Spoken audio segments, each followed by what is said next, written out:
Partout où on te met, Dieu met des gens autour de toi. Partout où on te jette, quelqu'un vient te faire sortir. Partout où on te cache, quelque chose vient te révéler. Ce que Dieu a décidé de faire avec toi, ça peut plaire ou ne pas plaire. Mais personne ne peut te remplacer dans ton couloir. Il n'y a aucune zone ou territoire où l'on peut t'enfoncer, bien-aimé. Comme Jésus, nous le voyons, bien-aimé, était rempli de gloire et d'honneur à cause de la mort qu'il a sufferte. Accusation n'empêche pas élévation, ni la tempête n'efface pas la promesse. Donc, bien-aimé, ce qui est urgent pour nous n'est pas forcément important pour Dieu. Comme Jésus dormait pendant la tempête, quand Dieu met son choix sur toi, comme les disciples se trouvaient dans la barque avec Jésus, ce n'est pas avoir un ciel sans tempête. Donc, ce que vous ne devez pas ignorer, lorsque tu es dans le programme de Dieu, ce que tu as juré de ne jamais suivre, c'est par là que Dieu va te faire passer.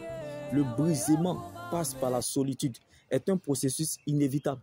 Lorsque vous êtes dans le plan de Dieu, car bien-aimé, les grandes rencontres avec Dieu, c'est lorsqu'on est seul.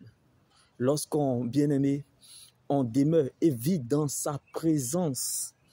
Donc, il y a des choses que Dieu ne partage lorsqu'on est seul.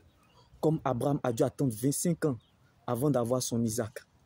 Il y a des choses que Dieu ne donne lorsqu'on est seul. Comme les 14 ans de souffrance n'ont pas pu empêcher à Jacob de devenir Israël.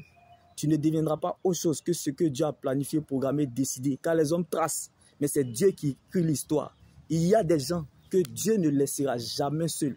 Quel que soit le chemin qu'ils passeront, quoi qu'il arrive, comme il a fallu que Lazare meure et parte en tombeau pour aller le ressusciter. Si vous avez l'impression que Dieu vous a lâché, c'est qu'il est sur le point de vous justifier, bien-aimés. Les grands combats se gagnent dans le secret. Donc, les moments les plus précieux de notre existence, c'est lorsqu'on est seul avec Dieu. Car ce que Dieu fait pour nous dans le secret est plus grand que ce que nous regardons ou traversons.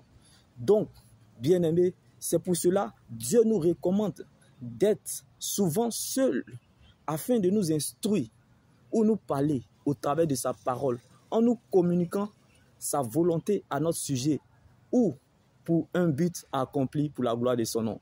Shalom.